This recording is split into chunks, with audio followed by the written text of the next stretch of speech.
one of the most painful parts of the trading journey isn't taking a loss or taking multiple losses in a row or blowing a funded account. The most painful part of the trading journey is missing a quality position that you know you should have been a part of. There's one position that still eats away at me to this day. From many years ago, I was trading the US equity market. I was buying options and I was in a position on Tiffany & Co. before LVMH Group acquired Tiffany & Co. It was an individual stock and I had bought it and there was an earnings report coming up. So I decided to close my position. And I remember I was driving home. I'm in Melbourne, Australia, and I was looking at the market open at night. And I saw that price had gapped up pre-open after an earnings report, 17% on Tiffany & Co. It was about a $30,000 profit position that I just missed out on. And what was even more painful was I was in that trade a day earlier, but I chose to close it just before the earnings report. And there have been multiple other situations where I have missed positions and they have been far more painful than a loss. So what I want to do in this video is I want to cover my misposition masterclass. I'm going to show you how you can completely redefine how you view mispositions and not be affected by them anymore in your trading journey. So let's get into it. Now, there's a hierarchy to this misposition masterclass. I'm going to hit mispositions from multiple different angles so that you're not deterred by your mispositions as a trader and that you can get back to your plan and you can get back on track and on your journey and executing your plan. Now, the first thing we need to understand is that most traders beat themselves up after they miss a position. They think there's something wrong with them. They think they're self-sabotaging, but that is not true. Every decision you make as a human being, as a trader, is based on whatever you perceive has more advantage over disadvantage in that moment.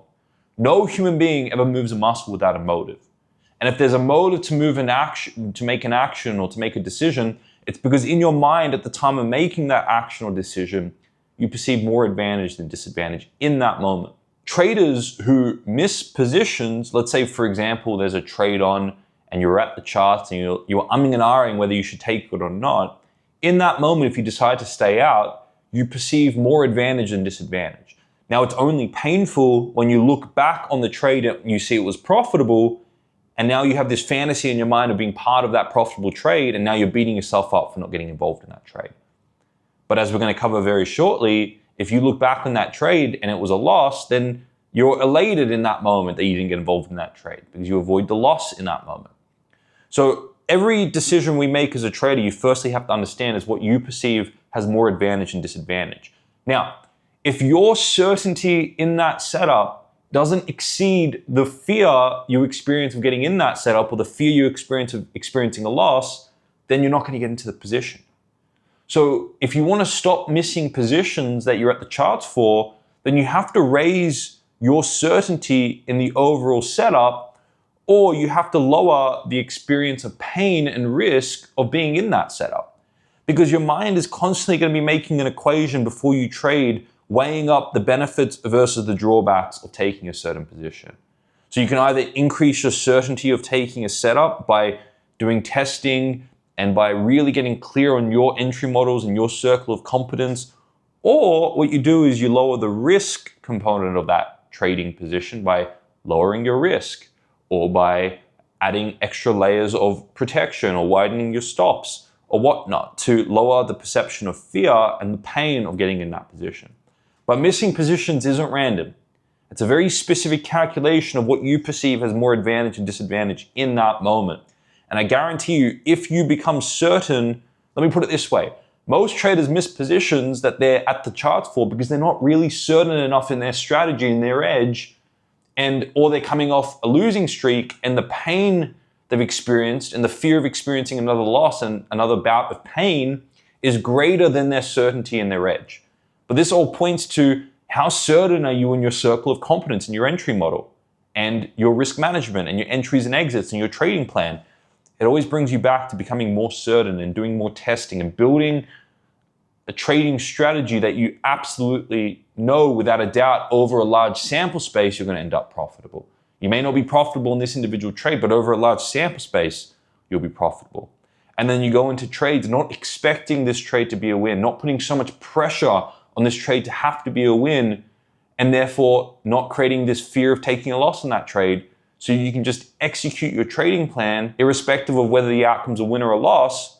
And that's what helps you avoid missed positions. Now, let's go up the hierarchy, the next step on the ladder. Preparation, being at the charts before the setup arrives and having prepared for the day's potential opportunity is another way you can significantly lower the probability of missing a position. And what I do and what I encourage all my traders to do is create a separate watch list for the day, a daily reduced watch list of just the opportunities you're looking for in the day. And go in there and forecast those and plan and prepare for those. If you're mentally prepared for a position, then when the position comes around, you're more likely to have certainty in executing on it. And there's not going to be umming and ahhing, but you've planned and prepared for it. It's that old quote that if you're going to cut down a tree, spend 90% of the time sharpening the axe.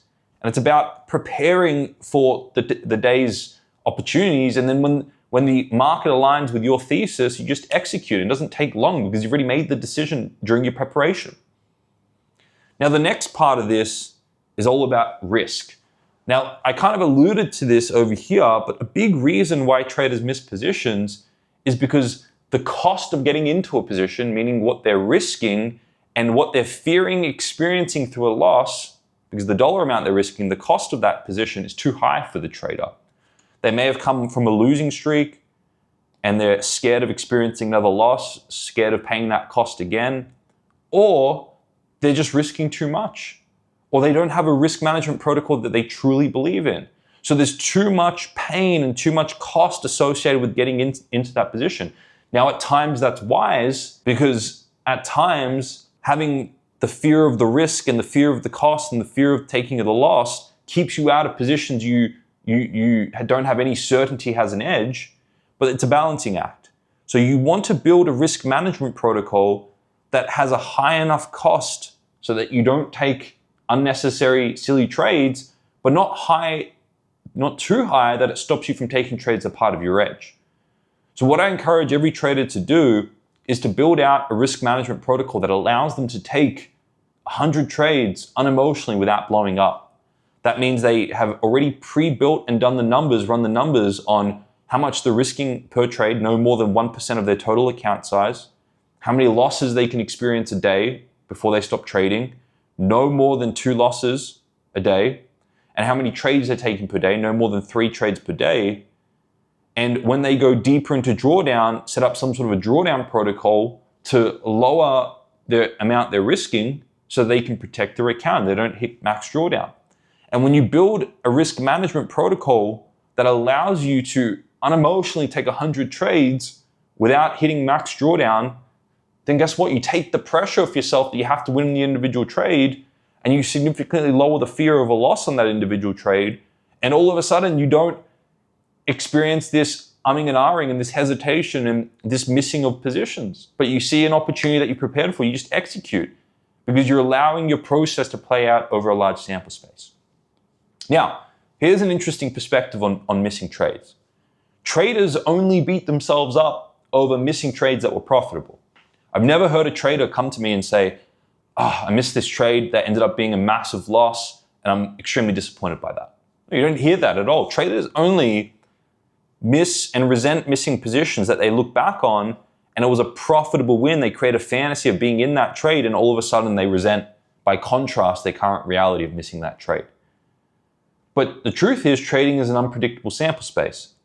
So when you miss trades, you're not only going to miss wins, but at times you're also going to miss losses.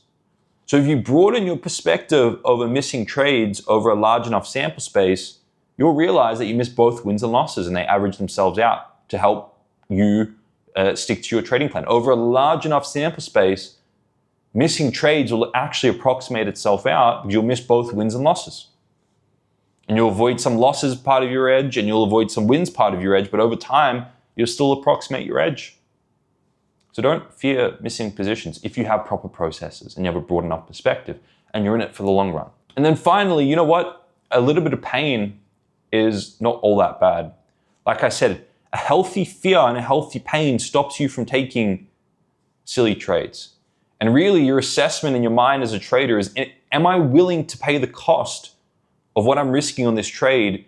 Do I have enough certainty in this setup over a long period of time that I'm willing to pay the cost of the risk of this trade? And that pain is healthy because it checks that you have enough certainty in the setup and you've done your work, you've done your homework, you've done your testing, you have enough certainty in your edge to take a trade that you could experience potential pain on. And hey, if you miss a position, guess what? Guess what you're going to be doing? You're going to have a higher value on preparation. You're going to have a higher value on being prepared and doing your testing and doing your forecasting and setting alerts. And you're going to be more teachable and open. You're going to get humbled every so often. And that's wise. In the face of the market, it's wise to be humble. So the pain serves you. The pain of missing trades serves you because it makes you more accountable to your processes. It makes you more, value your trading plan more. It makes you remember that the market is unpredictable and erratic, so you have a greater respect for the market. So experiencing the pain of a missed position every so often isn't all that bad. It kind of shakes you out of this exaggerated state and this self-aggrandizing state, and it keeps you humble in the face of the market. So these are my positions. These are my perspectives on missed positions. Understand why you miss positions. Prepare with alerts and forecasting and knowing your edge like the back of your hand. Build a risk management protocol that's actually sustainable long term. Broaden your perspective. Think in terms of a larger sample space. And pain at times with your trading isn't all that bad. It can actually help assist and propel you to consistent profitability. Now, traders, if you found this useful, make sure you check out the free resources in the description below. And if you need help mastering your trading psychology, make sure you fill out the quiz so I can better understand your situation. And I'll personally directly reach out to you and we can have a little chat about how I can assist you with your trading journey. All right, traders, if you found this useful, make sure you like, comment, and subscribe, and I'll see you all in the next video.